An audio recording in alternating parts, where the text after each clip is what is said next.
Okay, well, again, I'm really pleased to welcome you all today to our web chat featuring Andrew Torget. We will leave some time for discussion and for information sharing and questions about digital humanities in Texas in particular. So I'm really pleased to welcome you to today's talk by Andrew Torget, who, as he mentioned, is an assistant professor of history at UNT. I've had the pleasure of both hosting Andrew at Rice as a speaker and collaborating with him to run the second THAT camp held in Texas.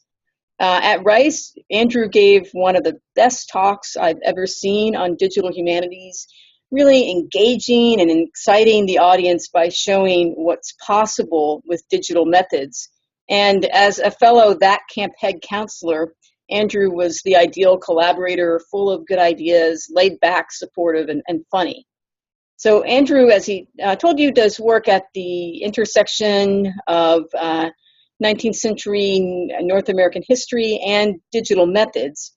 As a graduate student at the University of Virginia and as a UVA alum myself, I gotta say, wahoo wah, Andrew was a project manager and co-editor of the wonderful Valley of the Shadow project and developer of the also terrific Texas Slavery Project. He was also the founding director of the Digital Scholarship Lab at the University of Richmond. At UNT, Andrew was a PI for the NEH-funded Mapping Text Visualizing American Historical Newspapers project.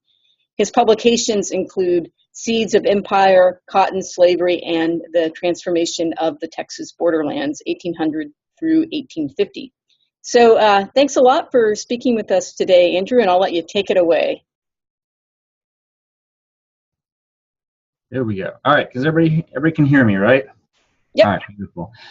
Thank you, Lisa. Thanks for setting all of this up. And I want to say that any credit for that camp we did is all your credit, because you were the ideal on everything and pulled far more than in your share of the duties. But so what I was going to talk about today is an experience I had working with Omeka last spring. And I want to say, putting my cards on the table, it's the first time and it's the only time I've ever used Omeka. And being in digital humanities for a while, I was very well aware of Omeka, but I'd always built projects around my own platforms and done things the overly hard way.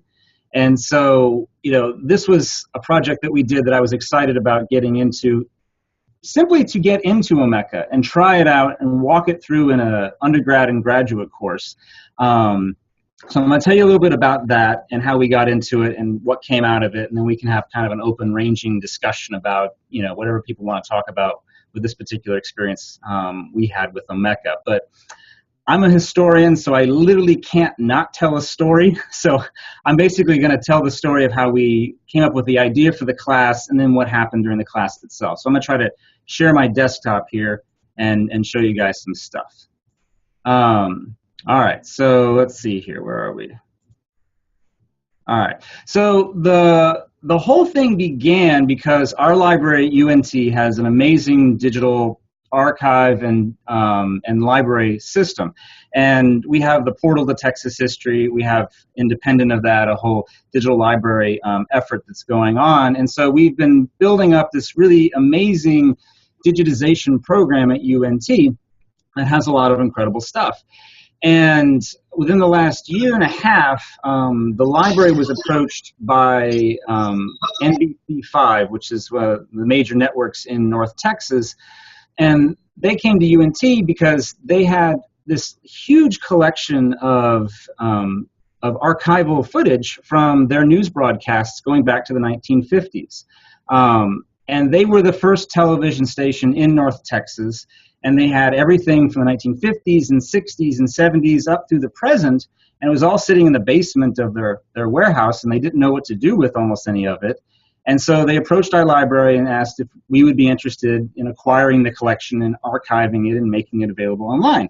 And thankfully, our library said, yes, that sounds fantastic, because nobody had seen any of these video clips before. I mean, since they aired in the 1950s and 60s and since then, we didn't know what was there. It was this incredible and is this incredible archival resource that we were very, very excited about. So the library got the call from NBC. They were interested. They actually called over to the history department to ask some folks over here what we thought about what would be interesting in that collection. They talked to me, but they also talked to a friend of mine named Todd Moy, who does oral history and civil rights in the 1950s and 60s in our department. And so we talked to them for a little bit about, what would be interesting. And when we were talking about this, what it reminded me of is a project that I did, or I worked on a little bit back at the University of Virginia called Television News in the Civil Rights Era. And what that was a project that where we took local television news clips about the civil rights movement and digitized them and put them online. This is back in 2005, and made available a sense of what the local coverage was of the civil rights movement during that period. And it was a really big success for us in Virginia because a lot of local schools were starting to use it in teaching civil rights and things like that. And it made me think about what we could do with this really cool TxDHC collection that was coming into UNT. And so I started talking about it with Todd Moy, our civil rights historian. I work on Texas, he works on civil rights, and we decided maybe we could put together some sort of project and perhaps a class built around investigating these questions, particularly because civil rights in Texas is something that hasn't really been covered in history very, very well or in much depth. And so we decided to see if we could dive into this news collection. And we wanted to focus on a particular moment in the civil rights movement in Texas. Because we don't usually talk about the civil rights movement in Texas when we talk about the national civil rights movements. We talk about Selma, we talk about Birmingham, and that's very appropriate. But when you talk about civil rights in the 1950s, Texas is really at the epicenter of a lot of that because the NAACP in particular used Texas as a proving ground for a lot of the cases that were used as precedents in order to get to the Brown versus Board decision in 1954. And so the Brown decision in 1954 said, hey, separate but equal does not work in public schools. You have to end that. In 1955, the following year, they issued a second decision called Brown 2, where they basically said, and now you need to desegregate your schools. And so this was going to be the reality in southern schools across the nation at some point. And Texas turns out to be one of the first places where the question of how this is going to play out happens, because in 1956, the year after the second Brown decision, Texas or a federal court ordered Mansfield High School to desegregate its school. And Mansfield, for anyone who doesn't know, is a small town in the 1950s that was fairly near Fort Worth. And they had, an all-white high school, but all the black kids in Mansfield had to get bused to Fort Worth schools, which were a fair distance away from there. So the federal court said, well, that's silly. Integrate your schools now, Mansfield. And so word went out within Mansfield and amongst everybody who lived in town that they needed to integrate the school. And then things got ugly. Pretty soon thereafter, some effigies started getting hung up over the school. You can see in this image right here, this is the entrance to Mansfield High School, and there's a effigy of a black person hung over the school. Soon there were more effigies that started showing up around town. There's one over the school. Here's another one up top of the flagpole out there. There was actually another one inside the town of Mansfield itself, hung over a bridge. And they stayed there for several weeks. The principal of the school refused to bring them down, saying, I didn't put them up there, so it's not my job to take them down, which is amazing. But everything came to a head in August 1956, because at this time, every year, if you were going to be enrolled in the school, you had to come and register to be a student for the next school year. And so registration day was basically a day every student and their parents would go to the school and sign up for the next school year.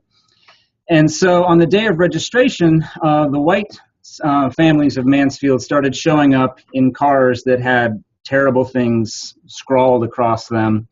And you have huge crowds of Mansfield, people who didn't even live in Mansfield, showing up around the school, again, with threatening messages and all this terrible, terrible, terrible stuff. And eventually what happened is that a mob had formed outside Mansfield High School. This is actually the mob itself, where you have this sort of white belt around the school that is essentially blocking it from access from anybody they don't want to get in there. And they're essentially making it impossible for any African-American person to come through and register for school that day. So the black kids didn't register for school that day. They didn't show up to register because they would have been assaulted by the crowds. And so the NAACP then took this to the governor of Texas, a man named Alan Shivers, and said, Governor Shivers, you need to do something here. The white families in Mansfield are taking the laws into their own hands and are refusing to integrate the school as it's required by the federal courts. And Alan Shivers thought about it for a moment and said, you know what, you're right, I should do something. And so he sent in the Texas Rangers. But he didn't send the Texas Rangers to integrate the school. He sent in the Texas Rangers to prevent the integration of Mansfield High School. And so this is a picture of the Rangers after they got to Mansfield. They're actually posing underneath the effigy that continued to hang over the entrance to Mansfield High School. And so the result was Mansfield High School never integrated during this time. They refused, and the federal court order was ignored, and Mansfield will not integrate until 1966, 10 years later, after the Civil Rights Act had been passed of 65 and basically would have stripped all federal funding from the school. The reason this is important is because Alan Shivers, when he said, nope, not going to do that, defied federal authority. And what Eisenhower, as president, should have done at that moment was enforce federal authority here, but he didn't.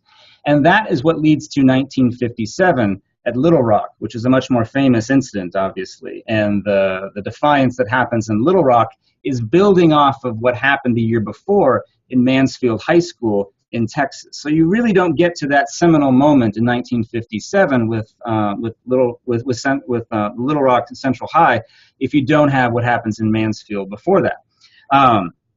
So that's an understudied and not terribly well-known moment in Texas history with the Civil Rights Movement. And we had the news coverage from the TxDHC collection here to be able to document that. So Todd and I came up with this class idea that would focus on the Civil Rights Movement in Texas.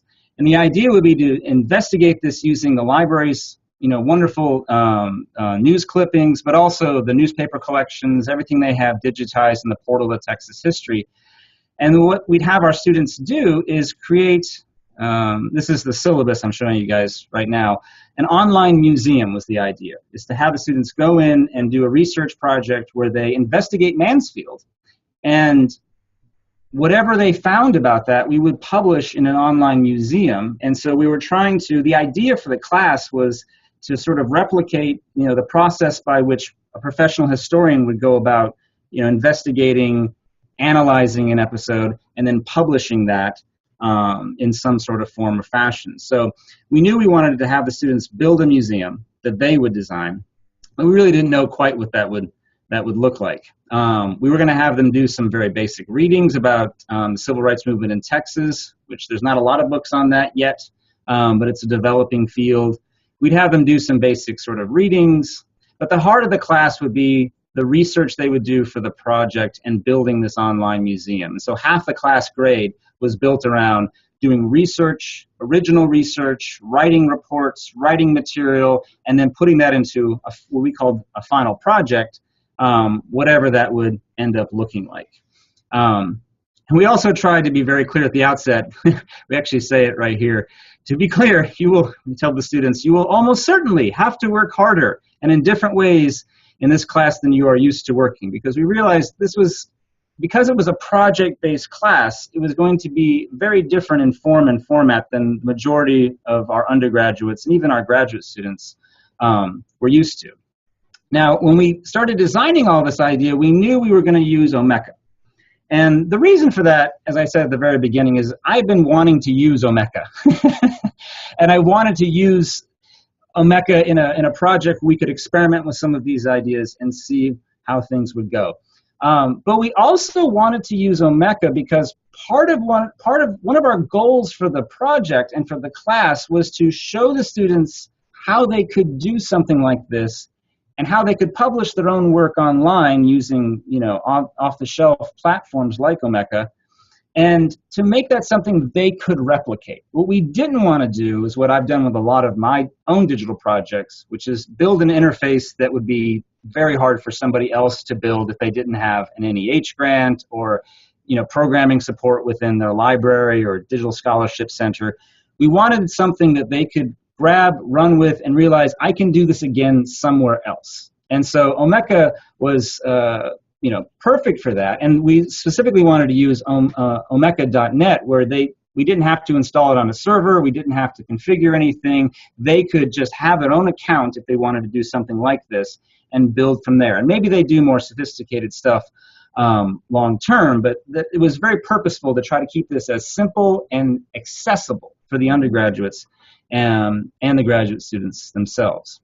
So when the class started, it was a combination of undergraduates who made up, I'd say, 2/3 of the class, and graduate students. We made it a combination course. It was a capstone for our undergraduate history majors who needed a major research project of some sort, and it was also a seminar for our graduate students.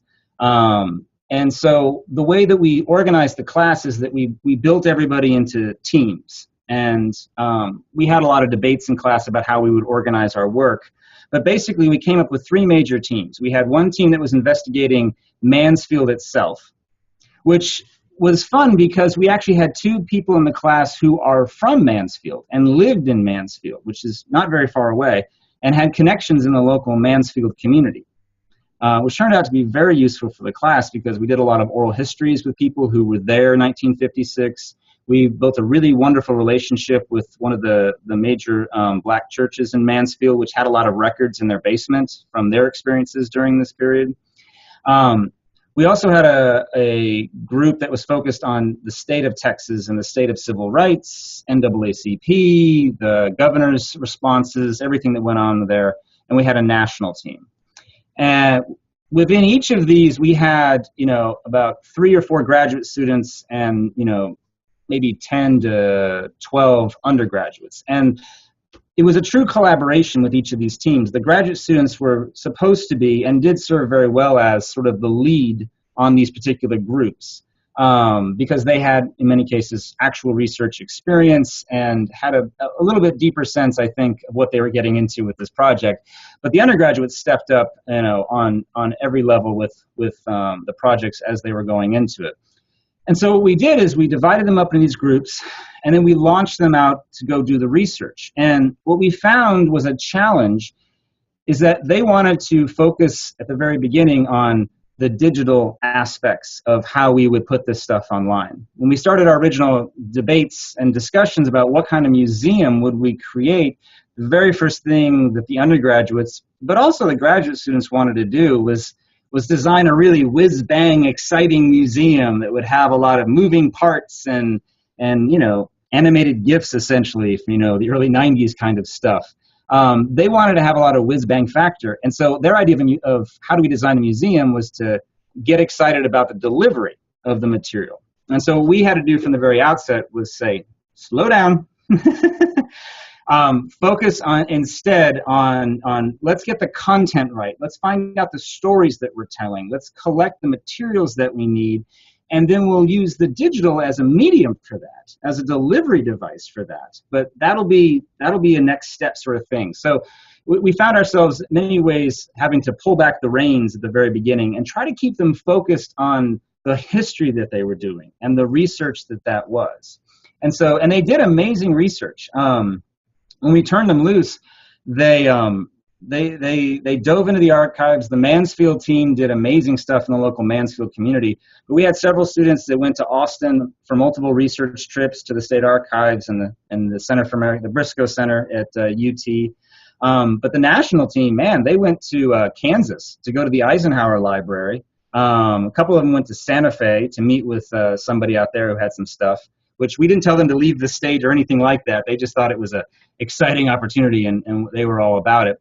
And so, let's see here. The thing at the top here is, let's see, can I move this? Oopsie. Hold on. Nope, darn it. Okay, so let's see here. But when it was time to start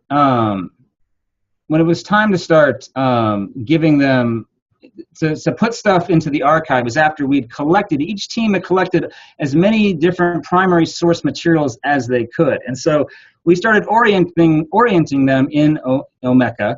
I gave a couple presentations to the class as sort of previews about this is what Omeka is. I showed them different Omeka archives and what they do. And we talked a lot about the ideas behind Omeka and what it means to do archival work. Because in building an archive, almost none of these students had any library science, archival science background. They didn't know basic things like metadata or any of that sort of stuff that we could take for granted. And so we spent a lot of time talking about sort of the ideas of curation and our archival work and things like that. And then we had to turn them loose with actually uploading their material into our Omeka archive. And so I looked at various sort of online guides. Omeka.net has its own, videos and some guides on doing some stuff. The programming historian, Miriam's got a few exhibits here on sort of basic kind of get up to speed and put things together. But ultimately, we ended up putting together our own very specific how-to guide for letting them upload things into Omeka. Because after a quick trial and error, we realized they really needed a lot of hand-holding on how to go through the different pieces of all of this stuff. Even if I'd said something in class about, okay, here's the priorities, this is what we mean by metadata, they got that. But when it came to sitting down at the computer and starting to upload material, what they really needed was a guide, a step-by-step, lay it out there sort of guide, which is what we ended up creating of just literally push this button, go over here, check this out. Don't forget to add your metadata in these particular fields. Be consistent in your metadata, that sort of stuff. And so we ended up, putting together a fairly detailed, guide that was very specific about how you put in dates and publishers, what we need.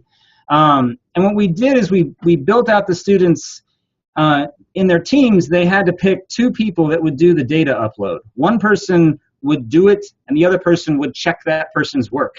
And they would trade off that way because, again, having somebody go back over and recheck things, turned out to be a very basic but important step for making sure that the materials that we put onto the online archive were accurately done and consistently done for searching and making sure things were connected to each other.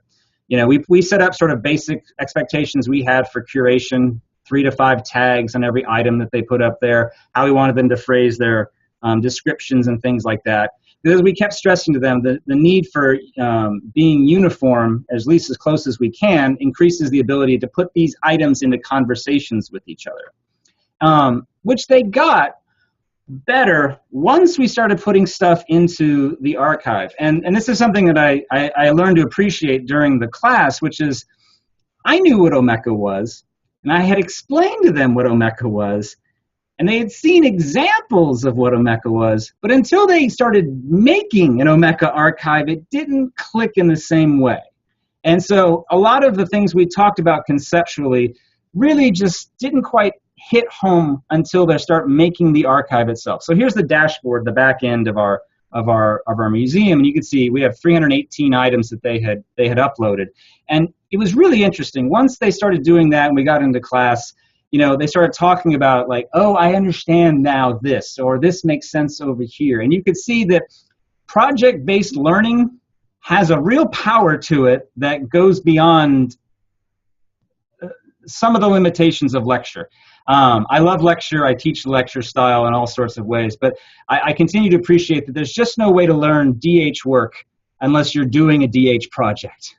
And this again reiterated that for me, and it continued to time and again, because you could just see it clicking with them in ways that it hadn't before. And so they started adding, they added 300 items. We had grouped those into 10 different collections. They had tagged things a zillion different ways from Sunday. It was quite something. And as they're going along, they're starting to, because they're interacting with their items so heavily. They go collect an individual item. They curate it for putting it into our museum. So here's a picture of, a particular thing. they put commentary and tagging around it, they put it into a collection. But the real payout for us was going to be the exhibits that they were going to put together. Because in Omeka, one of the beautiful things is that, that you can build these exhibits where you narrate and describe and explain, some aspect about your archive. And so that's where you can put the story together. And for history, that's really the payoff, and that's sort of the central, way that we do a lot of our analysis. And so for all of our students and for each of the teams, they had to come up with an exhibit. Actually, each team had to come up with 3 different exhibits where they would write kind of a final paper, essentially. And so we had them do this on paper form originally, where they wrote out a narrative that explained what was life like in Mansfield before 1956, what was life like after 1956, or what's going on in the national story with, Governor Allen Shivers and Dwight Eisenhower and all that went on with that. And so they wrote papers that were in some ways very traditional in the sense that they wrote us, 8 to 12 page papers that described all of these things. And we would grade those and work on them with it, make them revise them. And then ultimately they had to put that together as an exhibit for Omeka that would put their items into conversations with each other. And so again, we had to build it's very simple, but very straightforward step-by-step process on how they would do that in Omeka. Again, Miriam's piece over here, creating an Omeka.net exhibit is, it's good, but they needed more specifics. They needed a much more step-by-step, down-to-the-weeds sort of thing to walk them through it, talking through things like the difference between a title and a slug and what that's going to mean. And, again, walking through conceptual things like tagging and connecting their exhibits to the other exhibits that are going into all this stuff.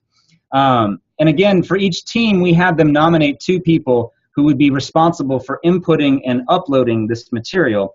But everybody on the team was responsible for their content. First off, all their names were going to be on it. But secondly, we asked all of them to present it as these exhibits to the class, where we would, as a group, critique and recommend revising. And everybody in the class and everybody in the groups were responsible for how the layout was done, how things were connected, and how things were put together.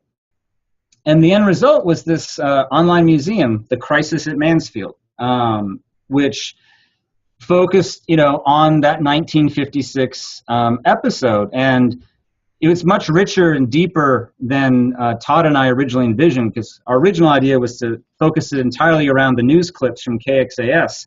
And we have a lot of that here, but we have oral histories that were done with people who remember that period. We have newspapers from all over the country. We have, governor's records. We've got stuff from the Dwight Eisenhower Presidential Library. And it's all amazing content. I mean, there's so much material within this.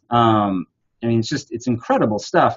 Wonderful collections of material, but my favorite are the exhibits, where all of these different pieces are woven together.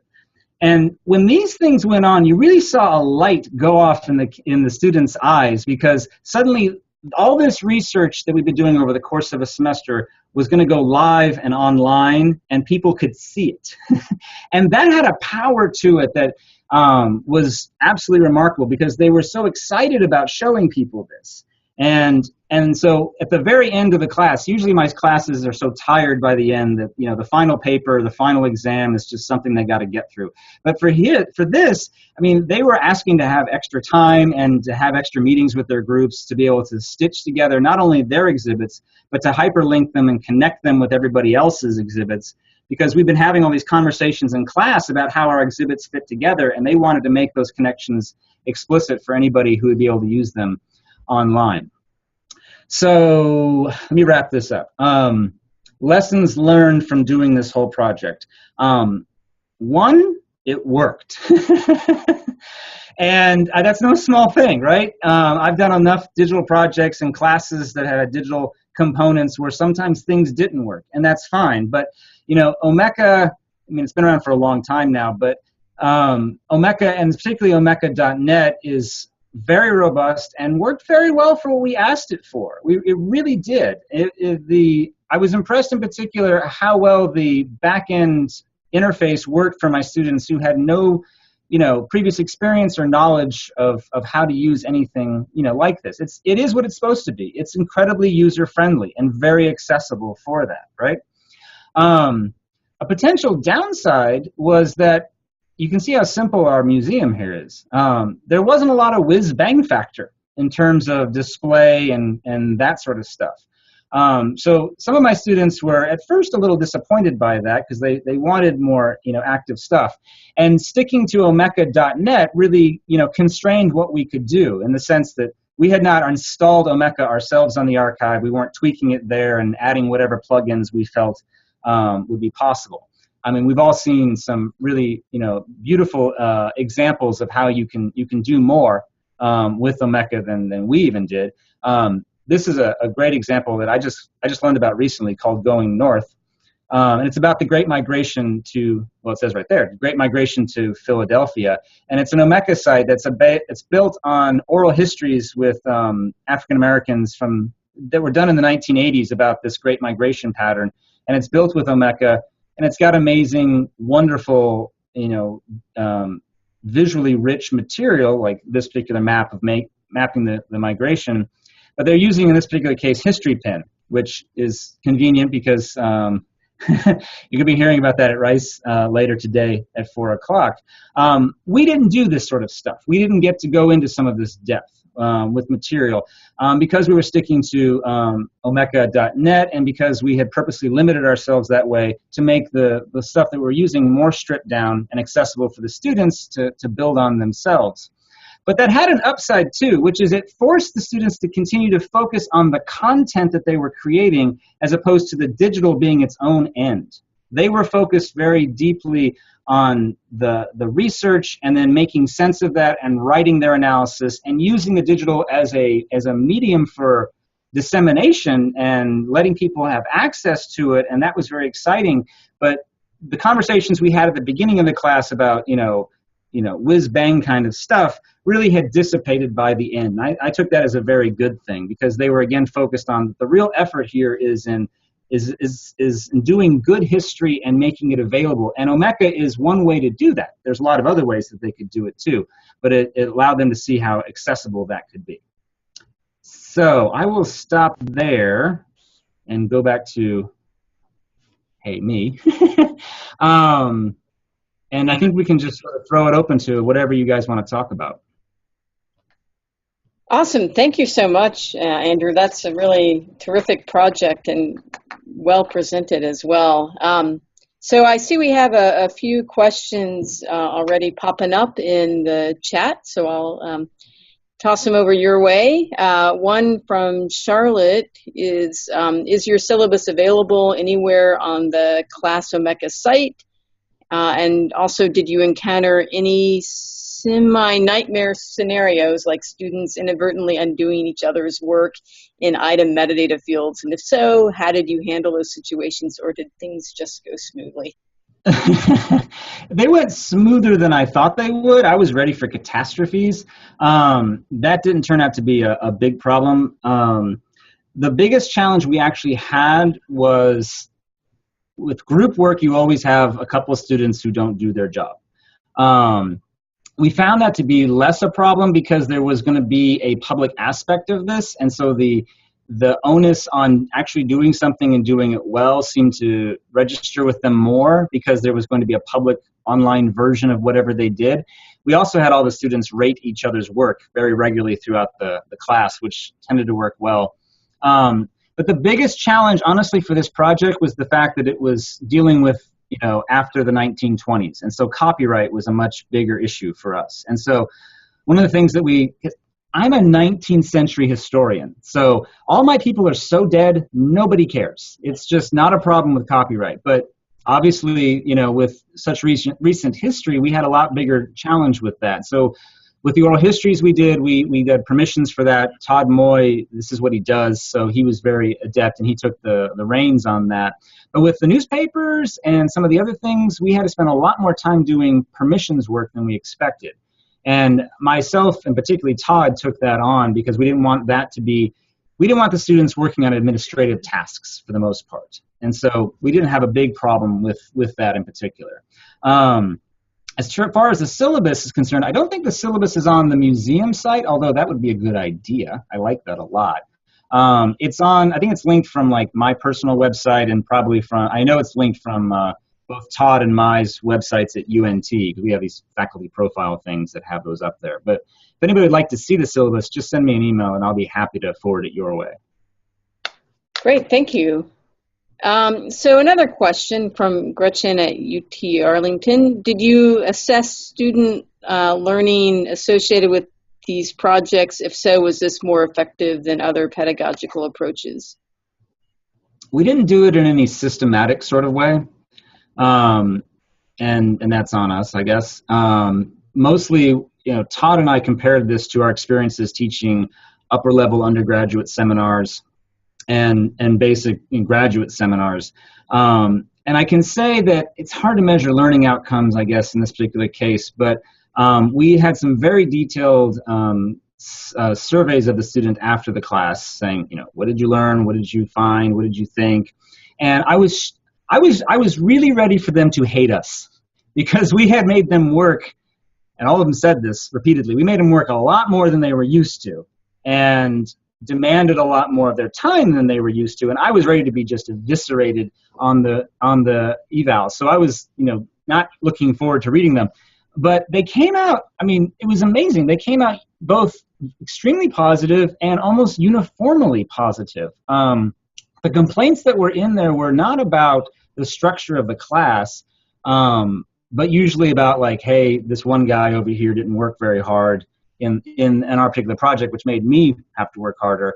But what I really walked away from, and the most tangible thing we had, which is still anecdotal, is student comments saying, I learned in ways I never thought I'd learn in this class. And I learned, they actually articulated without us asking them to do it, the kind of things that I would want them to say, which is, I never realized that research could have this kind of outcome, or I never really realized how historians put together a story by doing this original work.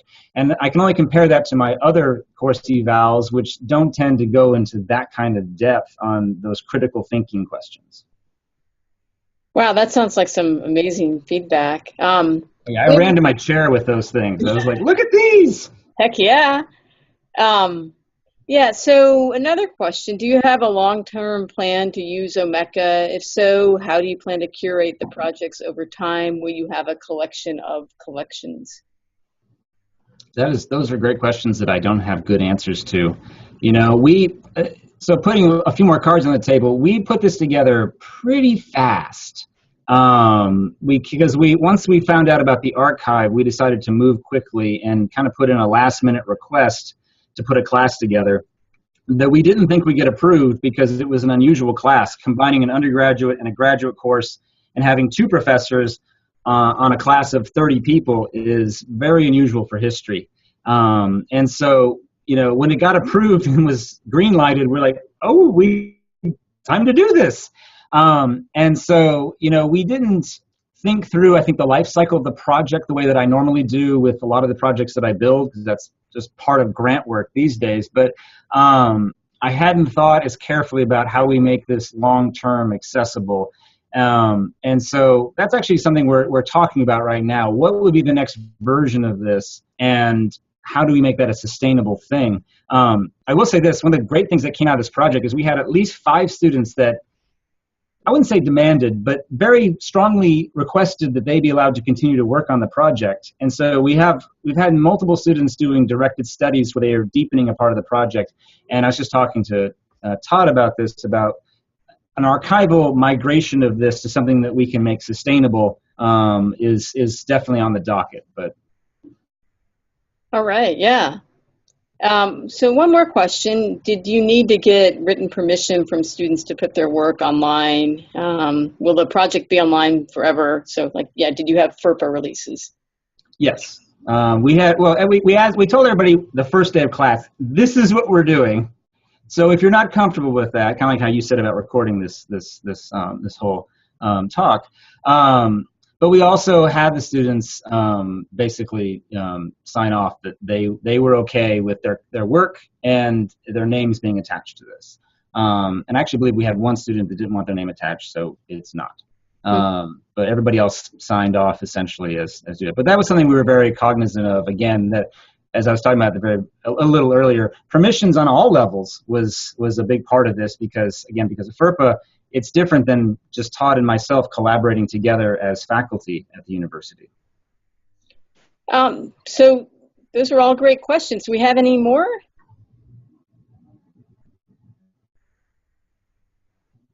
Did you talk to them about copyright and fair use? Yes, thank you, Spencer. We did a lot because we were using that as, again, a learning opportunity, talking about archival work, but also we were trying to get them to focus on what materials to go for. And we talked to them about, like, listen, if you're going to the state archives, that's all public information, so there's a lot of value there. As opposed to going down the rabbit hole of a particular archive that you don't know if you're going to be able to actually use on the project itself. But we talked a lot about copyright. We talked about fair use, as we talked about permissions. But when it came to the administrative work of trying to procure those permissions, then Todd and I took that on ourselves more than anything else. All right. Any other questions? What happened to the oral histories and other material y'all collected? Great question. Well, it happens that UNT has a fabulous oral history program, and Todd's in charge of it. So everything that we did with that was then put into the library's oral history collections, and I think they're still in the process of doing that. But all of those materials are going in there and will be archived long-term within UNT's library system. And it was great because the library loved the fact that we were creating content and putting it into the library as well. I want to say that, like, this was a true partnership with the library, and I've had a wonderful working relationship with so many folks in the digital side of the library over there. But they were amazing partners. Our special collections folks were amazing partners. They gave us deep access to everything we asked for, including the TxDHC stuff, the transcripts of the newscast, the newspaper collections. We couldn't have done any of this stuff without the deep collections that the library has put together in digital form. All right. Well, so we like to leave a little bit of time for general information sharing about digital humanities goings on around the state. So I'll kind of kick things off. And by the way, thank you again, Andrew. That was really terrific. So today here at Rice at 4 p.m., John Voss, who is one of the key people behind History Pen, which Andrew mentioned, will be speaking. So anyone in the Houston area, or even if you're not in the Houston area, is welcome to come to that. Do folks have other things to share? I do. I wanted to tell the UT people, I'm going to give a talk next Thursday on digital scholarship at the history department. Oh, great.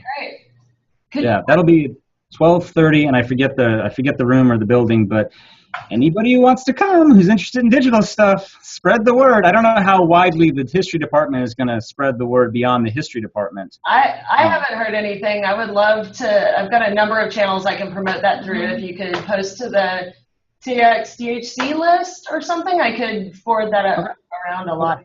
I'll send that around, but I've been meaning to tell you, and I haven't had a chance, so this is a perfect time. Great.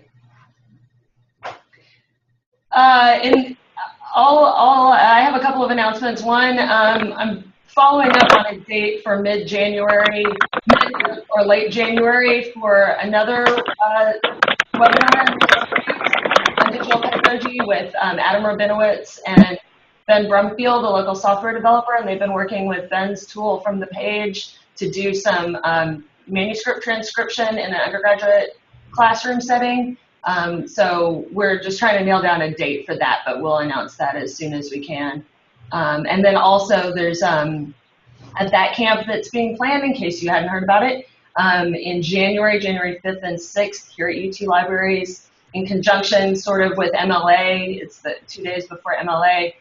So school won't have started yet. You'll be relaxed and free and easy. It's a free conference. It's on digital pedagogy. It's an unconference, so bring your ideas. We have raised enough money that we'll be feeding everybody and giving you swag too, so you got no excuse. So we've only got another 20 slots or so available right now, so go ahead and sign up by the end of the month. Awesome, thanks. Thanks, Spencer. Whoever just this is Spencer at UNC. I just wanted to also share that if you have information that you want to share with a national DH community, you can add things into the Digital Frontiers newsletter that goes out on the 1st of each month. Contributions are due by the 25th to digitalfrontiers@unt.edu, and I sent a link to the November newsletter. I think that might be how Kristen heard about this. Kristen May. And there's information in there about the call for proposals for the Texas Conference on Digital Libraries, which is taking place in Austin at the end of April, I think. So May this year. It'll be May this year. It'll be May this year. Okay, great. But the CFP is open now, and the call for proposals for Digital Frontiers, which is at Rice University in September, will open up in January.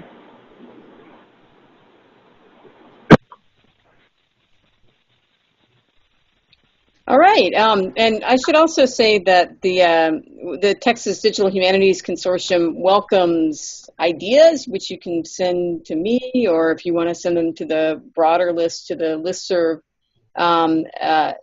We are always happy to provide opportunities for people to share their current research or teaching activities.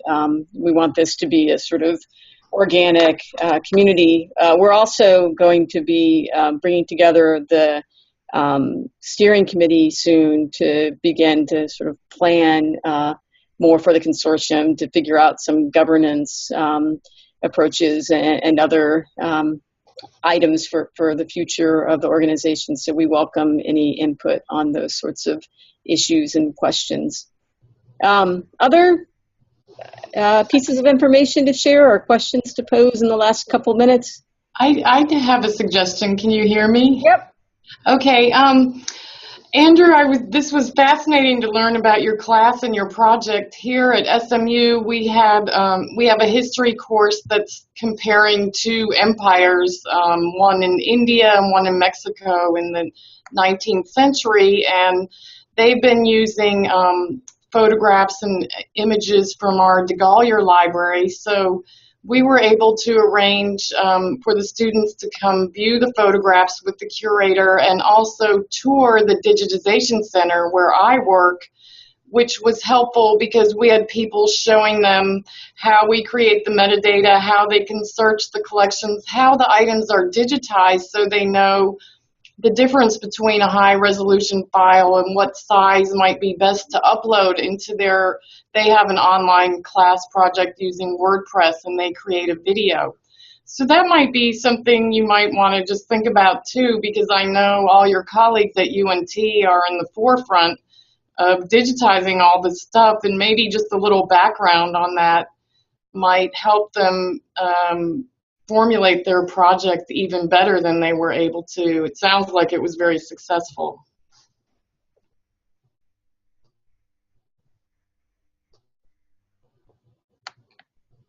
I think your microphone is on mute, Andrew. Darn technology. Well, I was just going to say that's a really great suggestion, and I totally agree with it. We actually went to special collections and to the digitization lab for that purpose. And it was, as you said, it was really useful for them to see that so they could think, oh, that's why you would need metadata, or that's why this isn't the original. It's different. And there's good and bad aspects to that. What I was struck by is that wasn't enough, that they really needed to get their hands on the creation process themselves. So I think what I would do next time is build on that by seeing if I could find out some sort of a way for them to go through digitizing a document, even with just a flatbed scanner or something like that. So they can, I don't know, it's just something about the tangibility of getting their hands on the process that seems to have a deeper learning impact than watching it as a spectator. I think that's a great idea. So we're on the same page. All right. Well, since it's 1 o'clock, I'm sure people have other things they need to head off and take care of. But thank you again, Andrew, for a really fantastic talk. And thank you to everyone who attended for being here and asking great questions. Yeah, thank you, everybody, for coming.